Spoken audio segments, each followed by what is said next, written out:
Mumbai Tug brought to you by Sunny's World. Pune's Pride Sunny's World, life in Funshine. Resort weddings, events, restaurants, adventure wellness. Sunny's World, perfect destination for every occasion. मी म्हणायची मी तुला घराच्या बाहेर हाकलीन. मी कुठं जाणार, माझं घर आहे, मी इथंच राहणार, तुला औषध गोळ्या देणार.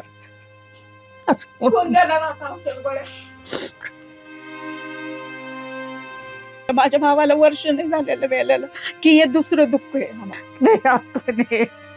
किती वेळा आम्ही लोकांनी बी कंप्लेंट केली, हे केली, यायचे 2 दिवस बंद ठेवायचे, तिसऱ्या दिवशी परत धंदा चालू करायचे. जबाबदार सरकार बी पोलीस बी.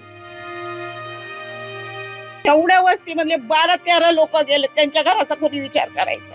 त्यांच्या घरात तर कमावणारं कोणी नाही, आमच्या बी घरामध्ये कोणी नाही. आम्हाला मदत वगैरे जरी भेटली, भाऊ परत भेटणार आहे का आम्हाला?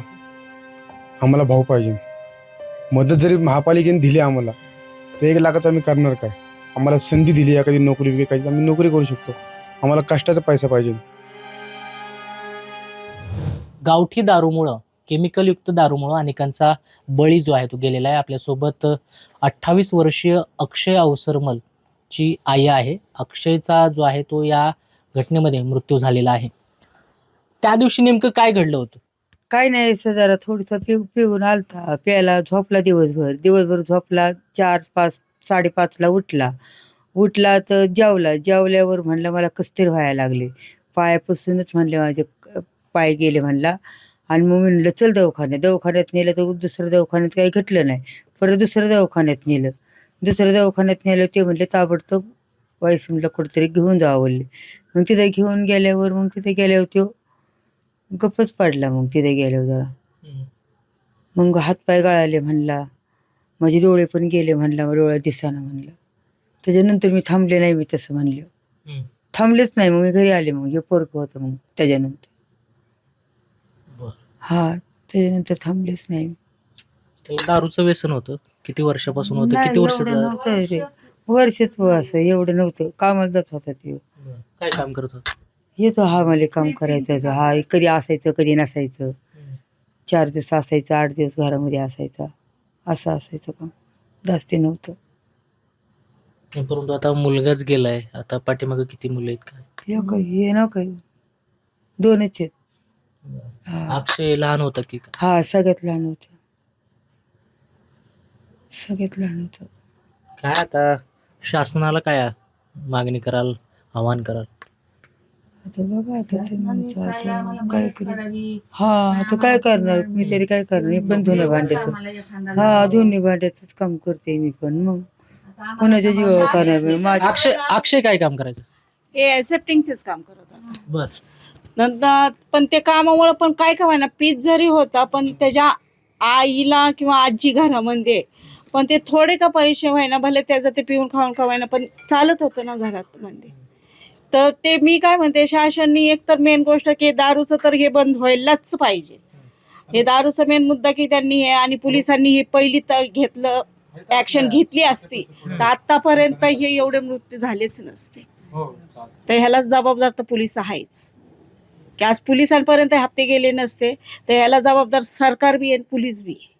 तर आता मी काय म्हणते, ह्याच्यामध्ये आता जेवढे कुटुंब एक उद्ध्वस्त झालेले, ह्याची भरपाई कोण देणार? हे शासनानेच करायला पाहिजे. आणि आज हे त्या बाईला बी पॅरालिसचा झटका झालेला आहे, त्या आजीला देखील 2दा अटॅक येऊन गेलेला आहे. तर आता ह्यांच्या घरामध्ये कोण बघणार आहे? आता मी एक आत्या आहे म्हणून बघून जावं, मला फोन करते माझ्यासाठी मी येईन. आणि जर समजा तेवढ्या वेळातच फोन करायला देखील कोण नसते, तरी घरात असायचा, कधी नसला तर कोण बी हे करत होते, मला कळवलं तरच मी ह्यांना बघायला येणार. तर ह्यांच्याजवळ कोण आहे आता बघण्यासारखं? तर ह्यांचा हे विचार करूनच मी तर म्हणते, या 2 बायांकडे बघून तरी शासनाने हे करायला, त्यांचा विचार करायला पाहिजे. परंतु ही घटना कळल्यानंतर आसपास जे जवळचे व्यक्ती आहेत त्यांना देखील अशाच पद्धतीनं त्रास होत होता. सगळ्यांना असंच झालेलं आहे. सगळ्यांना डायरेक्ट म्हणजे कसं, जे बी म्हणजे पिऊन, आता सकाळपासून म्हणजे आता जे पिऊन आलेले होते की घरी दुपारपर्यंत चांगले, पण ते 2-3च्या नंतर जी त्यांची की हे पायांच्या बोटापासूनच डायरेक्ट त्यांच्या पोटापासून की कमरापासून जीवच नाहीये, म्हणजे पायापासून सुरुवात झालेली आहे त्यांच्या, की आमचे पायच गेलेत, पायावर असे जरा जरा की आमचा पायच उचला ना, हेच उचला ना. मग नंतर पोटात आग पडली. आग पडल्यावरच्या नंतर अर्धा एक घंट्याने डायरेक्ट मग दृष्टीच गेली आहे त्यांची, दिसतच नाही म्हटले आम्हाला काही. आणि त्याच्यानंतर मग दवाखान्यात दिवसात ते आवाजही बंद झाला. मध्ये ती श्वास नळी देखील त्यांची बंद झाली. मग ह्या दारूमध्ये जे त्यांनी जे बिझनेस त्यांनी हे केला, हे काय मग जीव घेण्याचा केला का?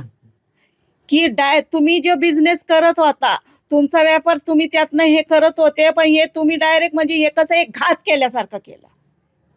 घात केला म्हणजे कसं की हे ठराविक झाल्यासारखं झालं की आज एवढे जर मूर्ती तुम्ही हे करायचे, तुम्ही ठरवून झेर मिक्स केलं त्याच्यामध्ये. आज माझा भाचा गेला, आम्हाला आतळ आहे त्याची की आमच्या घरामधलं एकदम हे केलं. माझ्या भावाला वर्ष नाही झालेलं मेलेलं की हे दुसरं दुःख आहे आम्हाला. जवान पोरग बरोबर आलेलं गेलेलं आहे. आज त्या आईने काय तिची आत्मा जळत, माझ्या आईची आत्मा काय जळते आमची आम्हाला माहिती. हे शासनने हे विचार करायलाच पाहिजे. आणि इथून पुढे तर मी म्हणते हे धंदे नाहीच व्हायला पाहिजे. हे कसं होतं की एक महिना बंद ठेवतात. आत काय झालं की आता इथं पिढीने पिढी धंदा चालत होता. त्यांच्या पिढीनं पिढी धंदा चालू ठेवला त्यांनी. किती वेळा पोलिसांनी बी हे घेतलं, किती वेळा आम्ही लोकांनी बी कंप्लेंट केली, हे केली. यायचे 2 दिवस बंद ठेवायचे, तिसऱ्या दिवशी परत धंदा चालू करायचे. आणि आज जेवण पोरांना ती जे धंदा करते ते लोक बाहेर तिथं खुर्ची टाकून ती बाई बसायची.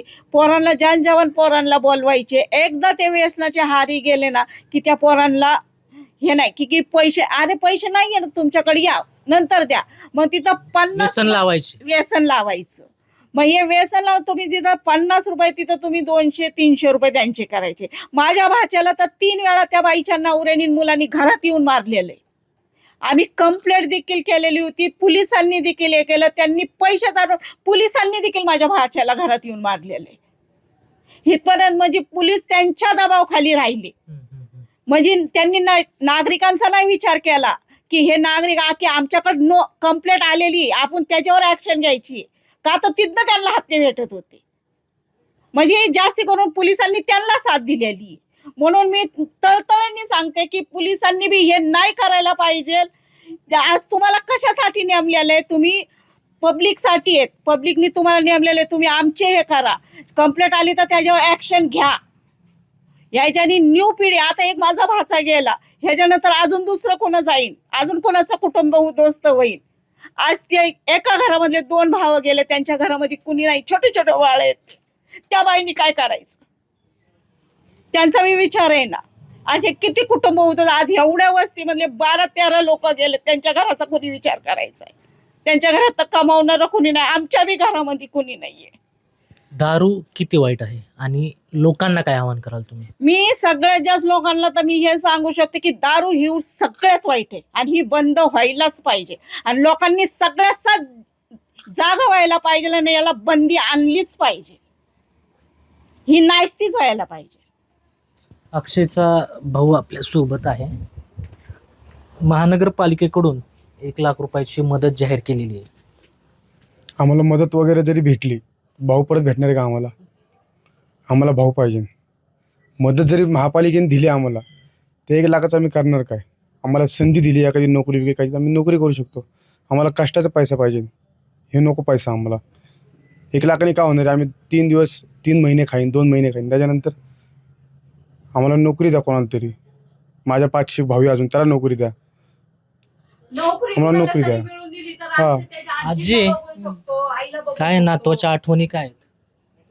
आता काय सांगायचं, लय आठवण येत. काय परवा 3 दिवस लय दारू पित होता, त्याला किती बोलायची, अरे अक्षय असं नको करू, अक्षय तू दारू नको पिऊ. मला म्हणायचं काय नाही होत, काय नाही होत, मी काय मरतो का, मी काय हे करतो का, आहे ना आहे ना असा म्हणून मग म्हणून मला हे करायचं. एक दिवस मी त्याला लय दारू पिऊन आलं, 2 झापडा मारल्या. तर मला म्हणला मार, किती मारायचंय ती, तुझ्या मारण्याने मला काय नाही होत, मी अजून पिऊन येईन. मी पिऊन आलं तर मी म्हणायची मी तुला घराच्या बाहेर हाकलीन.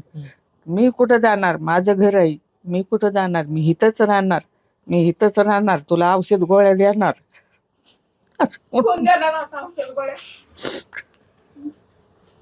परत अक्षय गेल्यानं अवसरमल कुटुंबावर दुःखाचा डोंगर कोसळला आहे. महानगरपालिकेकडून 1 लाख रुपयाची मदत जाहीर करण्यात आलेली आहे, परंतु हे आम्हाला मदत नको असं स्पष्ट जे मत आहे ते कुटुंबाने व्यक्त केलेलं आहे. कृष्णा पांचाळ, मुंबई तक, पिंपरी चिंचवड.